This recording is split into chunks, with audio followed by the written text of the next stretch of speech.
All right, guys, I'm here with my little man right here. I watched this video last night with mommy, and you know who Jordian is, right? So Jordian is a partner of ours. He opened his first barber shop a couple months ago, and those barbers they're already killing it. They're doing their thing. But I really like this video because there was a guy, he was sharing his wins. He was sharing how he was doing. He's just turned 23 this year. And there was a lot of haters on social media. And he was responding to the specific guy there was a guy that was saying, there's no way that any of that is true. There's no way he's making that much money, boom, boom. And there was another guy who was curious and was asking Jordian, now, how's it even possible that he's doing that? And before Jordian could respond, the guy had responded to the curious person, hey, it's all BS. There's no way it's true. And then the guy, he wrote like this long thing about it. And then the curious barber responded with, thanks so much. I appreciate it. That makes me feel better about what I make. And so the curious barber accepted another barber's limited beliefs and essentially adopted those limited beliefs. And so Jordian made a video for that curious barber who took that cynical barber's. So we're gonna watch that video, and you tell me what you think about it. But yeah, let's go. Ready? Of thousands of barbers that make this mistake, that are currently making this mistake, and they don't know how much it's hurting them. There are so many barbers that don't see barbering as the six-figure opportunity that I know that it is. This video is for Drew. Drew, this video is made for you because this is the number one mistake that you can make. The number one mistake that you can make that can cost you your barbering career is choosing the wrong mentor, listening to the wrong person. And there are thousands of barbers that make this mistake, that are currently making this mistake, and they don't know how much it's hurting them.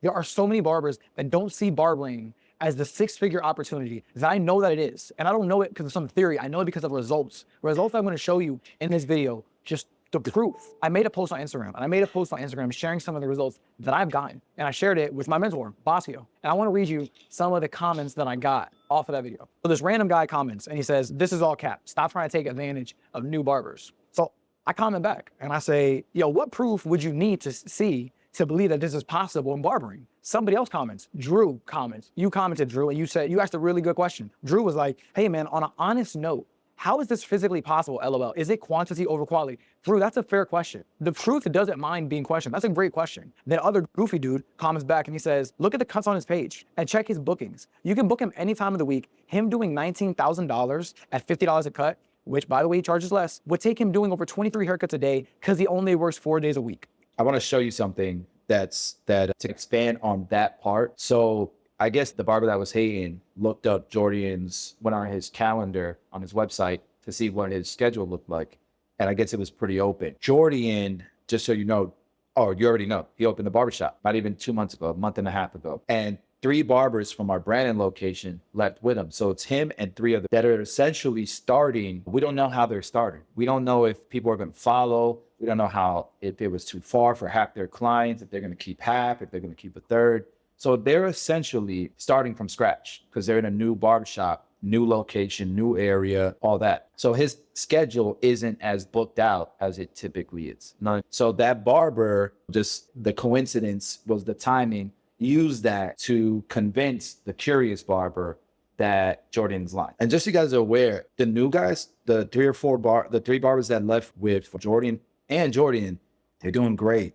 They didn't lose as much client as we thought. Maybe they lost half of their clients, but they're each still making $2,000 to $3,000 every week. Still, because of the campaigns that they're running. They're doing marketing in every facet that you can think of, in every vertical. And they're really trying to take on not just the digital space, but the word of mouth and the local brick and mortar guerrilla marketing space as well in the new area that his new location just opened. But let's continue watching and do your headphones. Stupid to this level, crazy. Then so you heard that part. I'm surprised Basso stoops into this level. To me, this is a business. It's a business to help businesses, small business owners. So like with Pi Accounting, we have an accounting firm, and that accounting firm, I promoted how we can save you money and taxes, how we can help grow your business, multiply your business's sales, how we can teach you how to get money from the banks and become bankable. That's coaching and consulting. It's not like we're doing it for them. Some of the stuff we are, like we're doing bookkeeping for them and doing their taxes for them. But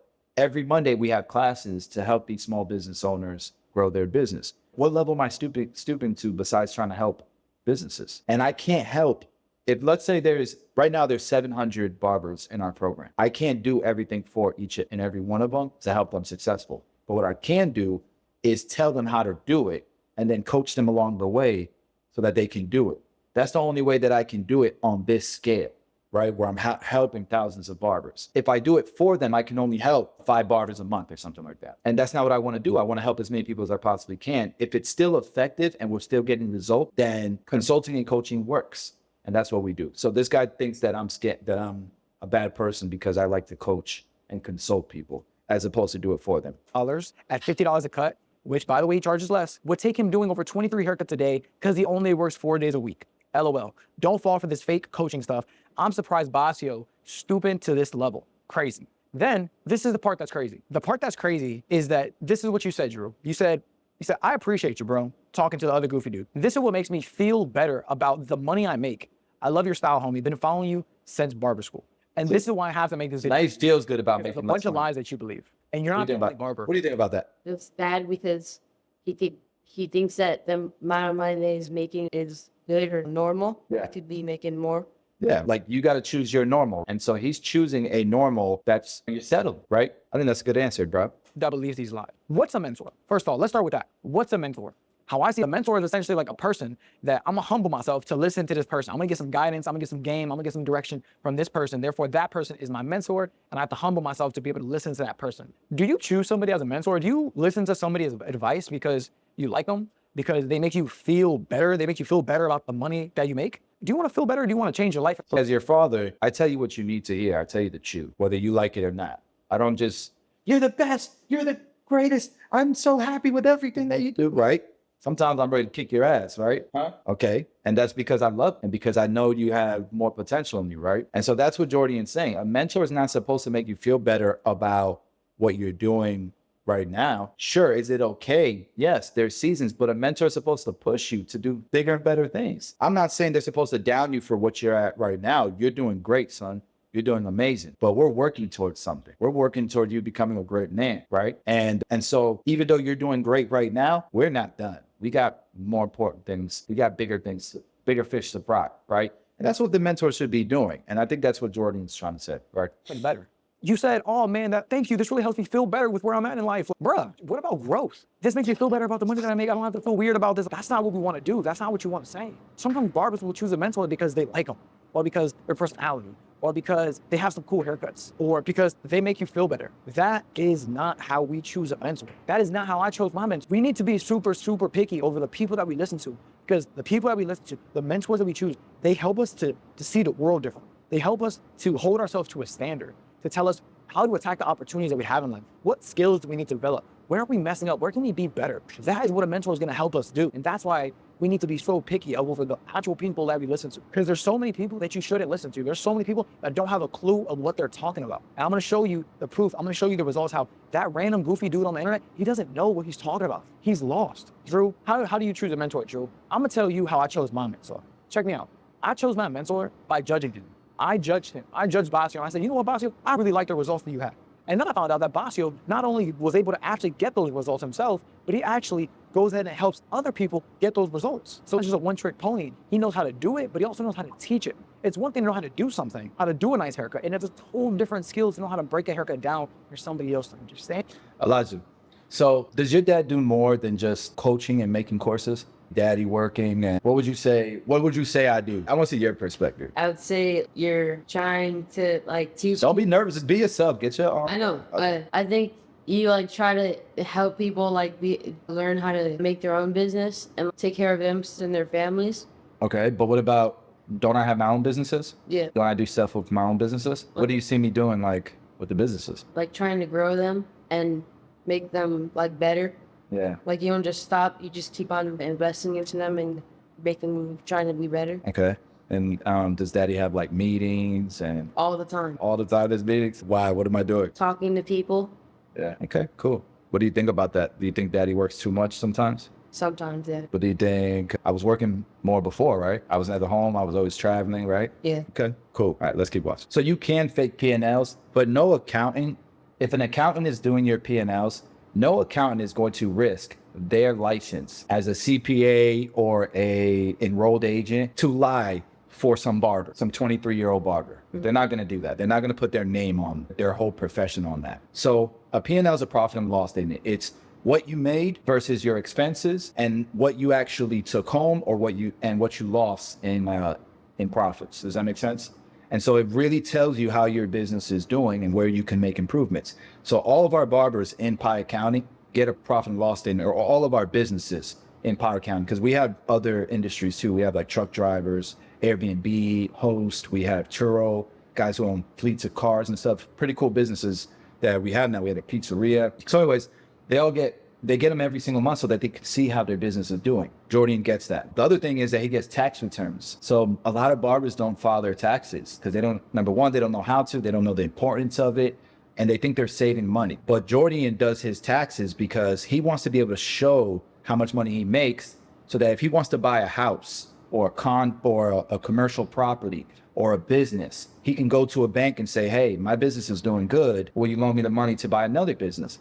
And he can continue to build wealth that way. So you're actually investing in your business by paying these taxes so that you can go to banks and get real loans, not credit cards, not shitty adjustable rate mortgages or bank statement loans, none of that crap. Some of the bank statement loan products these days are getting better, but you guys get the gist. If you want to play the game, we want no ceilings. And that's what Jordian's doing. That's the thing that I think that most haters don't expect, because they're not used to barbers being as prepared as Jordan. And the reason why he's prepared is because Jordian's willing to be a student. Yeah. You have a pizzeria? It's not, I don't own it. They're customers, they're clients in our accounting firm, and we partnered with them to help them. Oh yeah. You know what I'm talking Yeah. about? Okay. What's it called again? Yeah. Chelly's very nice. I don't own it. That's a friend of Danny's who became a client at Pi, and we've been helping him here and there, but they're killing it. They're crushing it.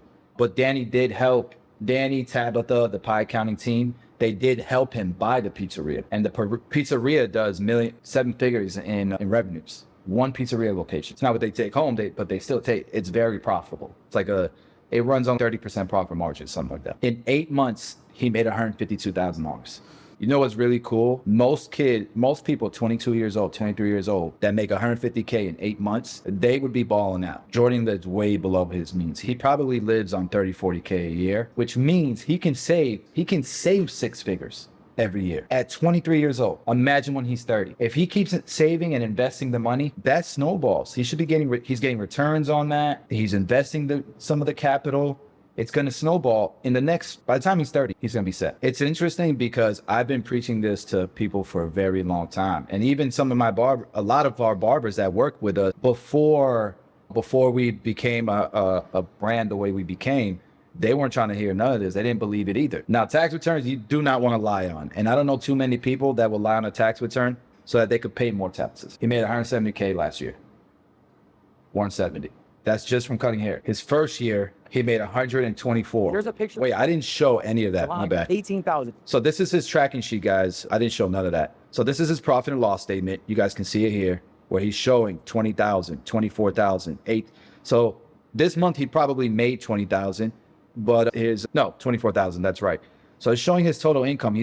This is for this year. He's already at 152,000, and that's from January to August. That's only 8 months. If you come over here, he has a tracking sheet this helps with his daily operations, and it'll show him his monthly numbers and his weekly numbers by doing daily tasks within this spreadsheet. So he's showing that he made 20K here. His slowest month, he made 16,000, and that was the first month of the year. In September, this is the month where he's working at the new location. He's at 13,000 so far for the month. So he'll probably do 15K, not 20K this year type of thing.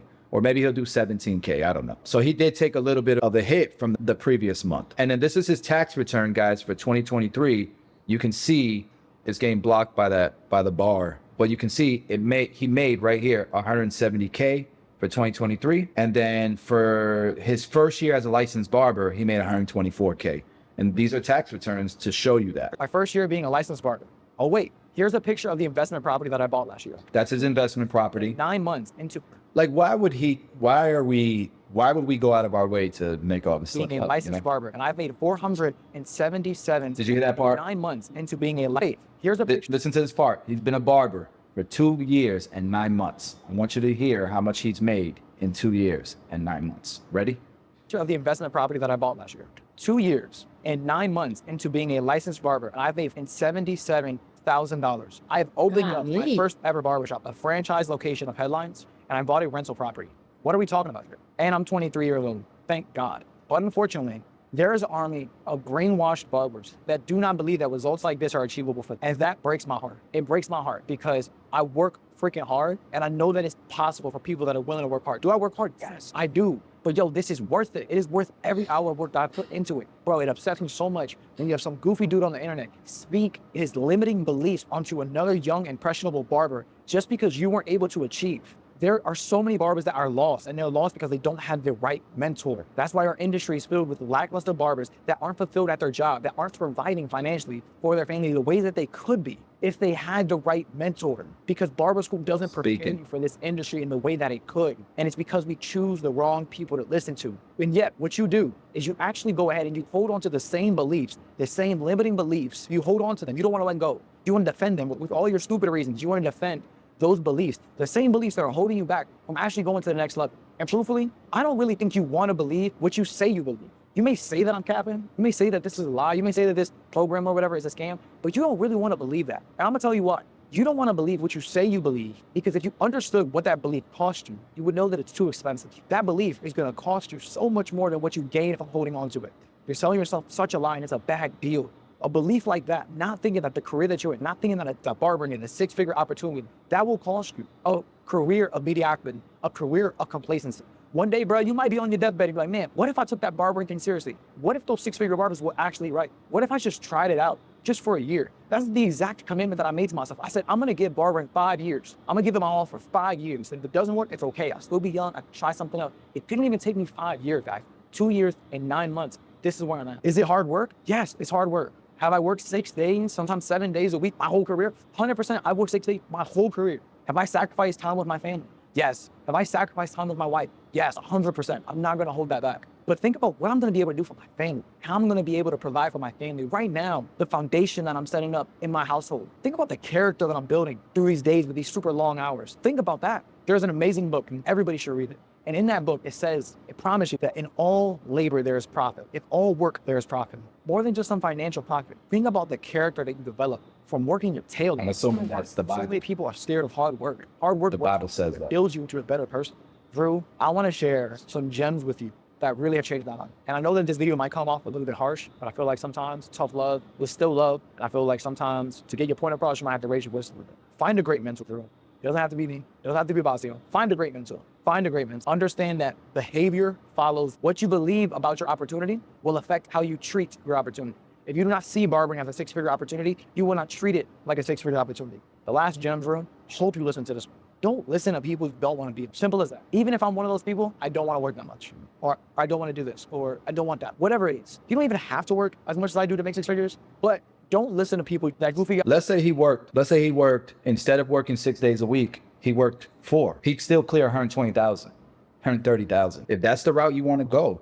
But Jordian is 23 years old with no kids. In the next few years, he can set himself up to literally live like most people his age can't. Most people in the next few years, he can be 25, 26 years old. And when most people are graduating college and just starting to start their careers or their businesses, he's already got $1 million in the bank. That's how good he can do this. And then he can coast. Work 2 days a week if he wanted to for the rest of his life. That's the point that Jordan's trying to make. I don't want to be this. I can't listen to you. The dreams I have are big. I got to listen to people that have big dreams too. And they're actually going out there and getting. Drew, I hope this video reaches you. I hope this video impacts you. And if you're a barber and you like this video, leave a comment below. Let me know what you guys thought about it. Peace. What'd you think? That was pretty cool. Jordan's pretty smart, huh? Yeah. Got a good head on his shoulder. Yeah. So I wanted you to watch that because I thought it was very well said, very well delivered, and a good opportunity for me and you to chop it up on an important topic like this. So And it's cool that he tried to help that barber.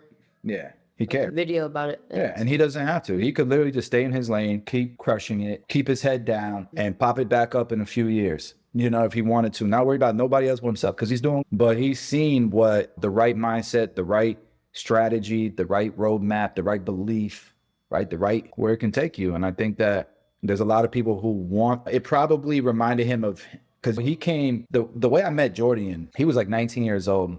and he booked a haircut with me for a YouTube tutorial. And he came to, remember Daddy made the first, like when Mommy was working in that suite that I built and I made like a classroom. Remember that? So he came there and I cut his hair and that's how we met. And now look at him, man. Killing it. So proud of him. All right. That's it. That's all we got for you guys. I'm Elijah Buppy. Thank you for watching.